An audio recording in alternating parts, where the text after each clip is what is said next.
are going England-Croatia. This is England's revenge game from the World Cup. A few things to note. England has won this fixture 5 times. Croatia has won this 3 times and has drawn twice together. I'd probably say that Croatia has probably had the more meaningful results against England in the last few years. So England should probably look to exact some revenge, as I said before. A few things that I read about, just to give you some history to at least coming up to this fixture. You guys might know it, but it seems like there's a bit of dissension within the Croatia side. So if England's going to get a result, today's probably going to be the day. Harry Maguire's in the squad, although he's probably not going to play in this game. Henderson is in the squad. I don't know if he'll play in the game because he's unfit. Croatia also had a bad Nations League against England, although, like in the World Cup, they probably had the better result there. But at least in recent fixtures, England seem to have the better results against them. Probably the 2 best sides in the group, arguably, definitely, maybe. Yeah, definitely. You'd hope so. You'd really hope so. Yeah, so I mean, it's weird. In terms of the importance of the fixture, then I tend to not think so much about do England necessarily need to win? But I think in terms of intention, I would absolutely love them to win against Croatia, obviously being an England fan. I think that kind of setting them up for the rest of the tournament, being able to go out there with the intention to beat Croatia, a team that they've I think really need to show a good side, and at least just show that they're actually here to do something special in the tournament. They had a good World Cup, and it's probably going to be quite a competitive Euros, I'd imagine. Yeah, I don't know. What do you think, Rory? What do you think? So I think, I mean, obviously, we all know about Croatia's quality from the last World Cup.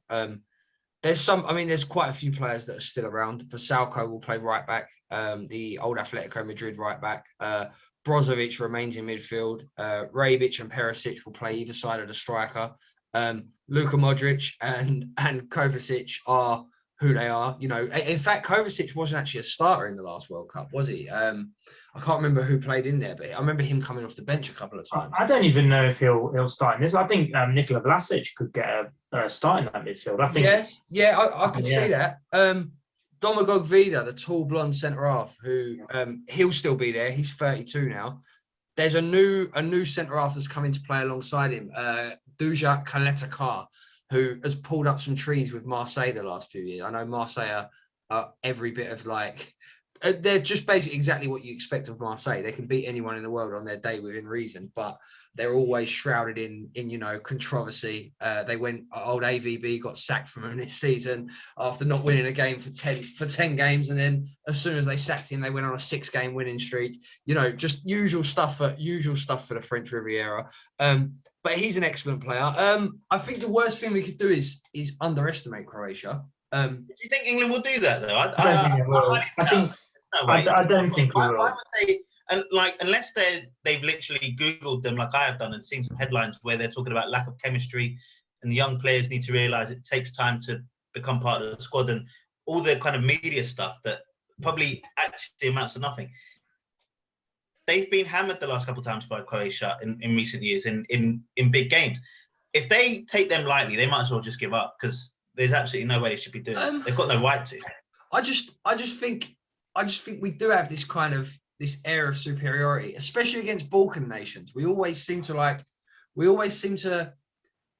just be good for a slip up against a Balkan type nation. Like I don't know whether this is something that do you think that's overlooking it? That's just being England. Like England just.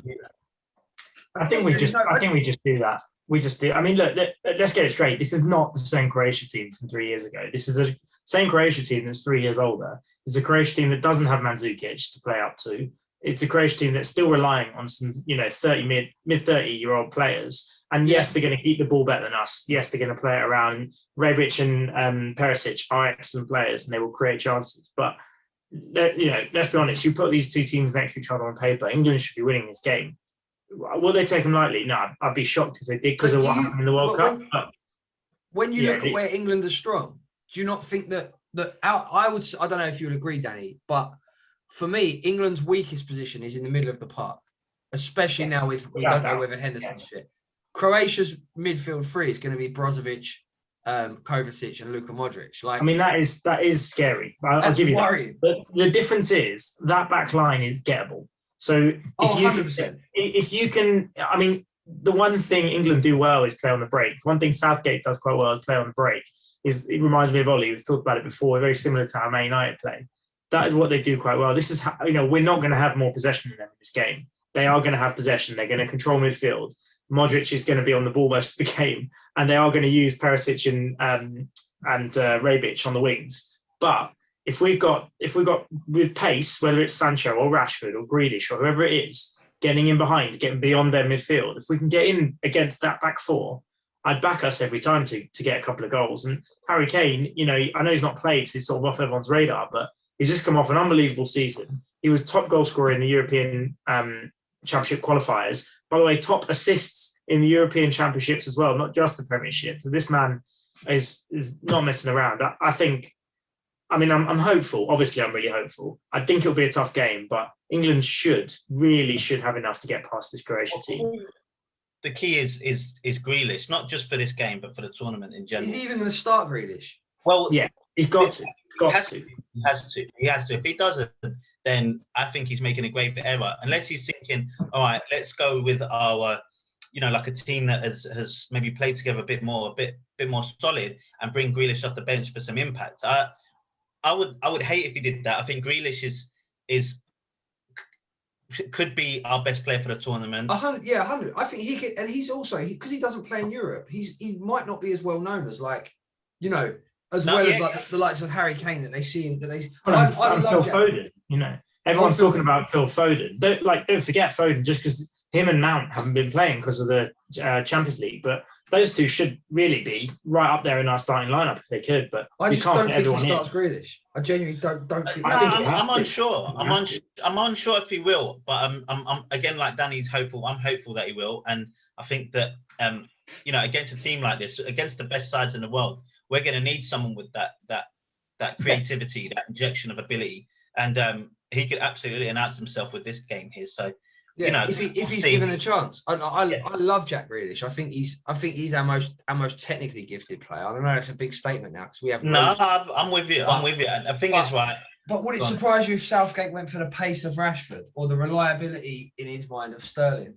I think that Southgate has his people that he likes to start and he's had for a number of years. One of the reasons why he got the England job was because he works with a lot of the youngsters in what was it, under 21s and stuff like that. Setup, yeah, he's got his players, and he, him and Grealish's relationship hasn't always been the best or the most linear, at least, and it's been hard for Grealish to get his foot in the door.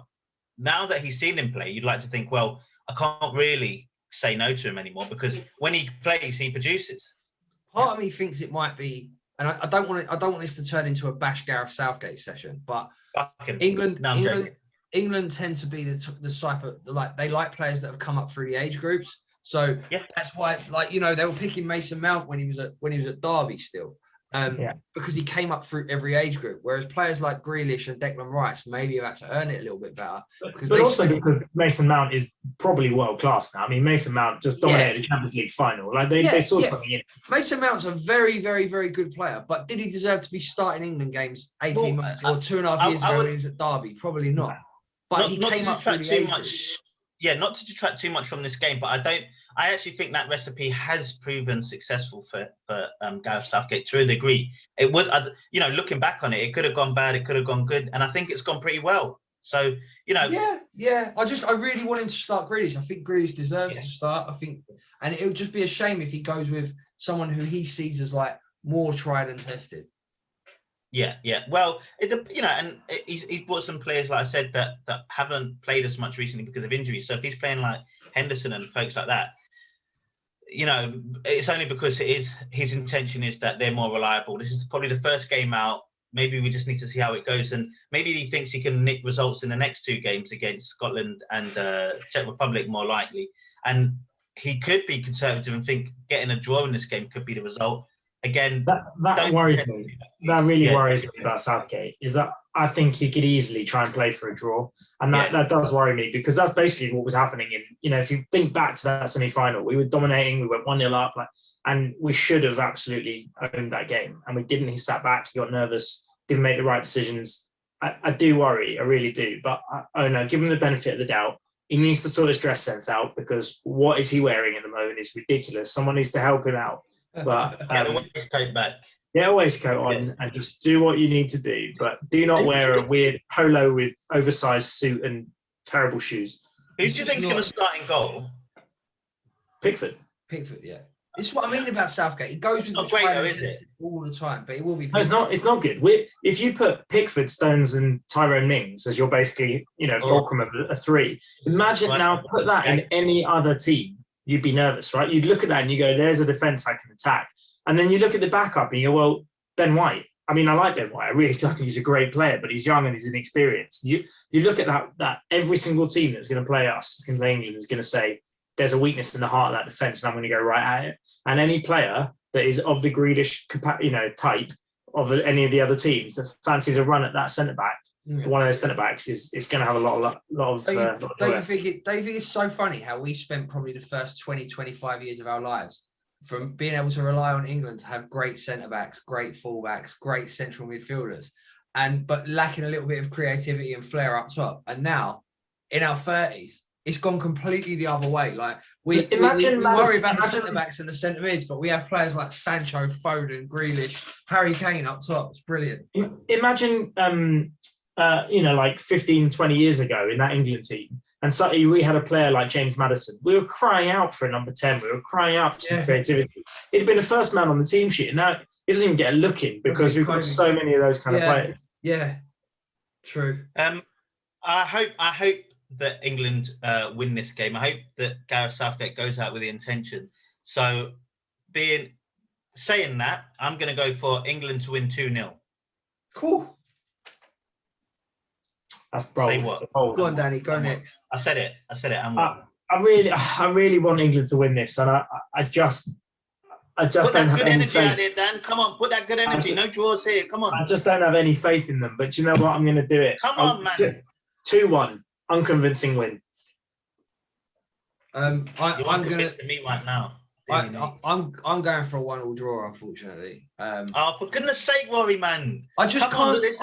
I can't see us not having the ball, because I think we've got to be prepared to not have the ball for large chunks of this game. We'll have 35%. You know what? Yeah, I can't see us. Part of the problem for England is fans like you. Yeah. Put that good energy out there.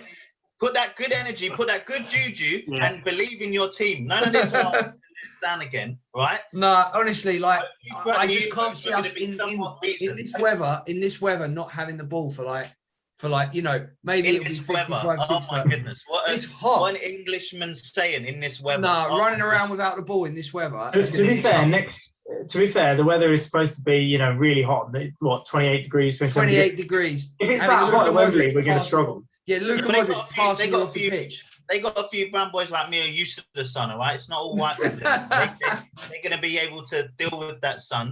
I think it's a really valid point. They are going to have the ball most of the game, and if it's a hot day, then we could struggle. I think England have to play 3 at the back. They have to play with 2 holding midfielders, because we need to somehow get control of the midfield. We have to somehow keep the ball. And then just hope that the wing backs and the strikers. Do you know what the funny thing is? We've grown up with summers of going, how are England going to cope with the heat in Portugal? How are England going to cope with the heat in Manaus? This summer, it's how are they going to cope with the heat in the London borough of Brent in the middle of June. And I 1-1 draw for me. Oh dear. Well, you know what? I take it. I take a 1-1 draw right now. You're just beaten by years and years of just bad England performances, even though we just made the semi-final of the World Cup. Did you just watch our 2 games? Did you watch our 2 warm-up games? I mean, come on. I peaked them because there's no way I'm watching England a full game. All right. We'll see you next time on our All Talk FC Euro previews. Love it. Come on, England. Go on, England.